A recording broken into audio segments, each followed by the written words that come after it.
tere kõik lapsed ja lapsevanemad. Kutsuge nüüd terve pere ümber ekraanide ja hakkame koos laulma. Laulame ühe laulu ühendusega emale.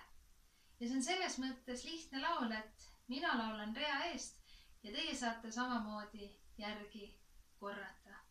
Nii et üks laul emale.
Ilusat emadepäeva kõigile emadele!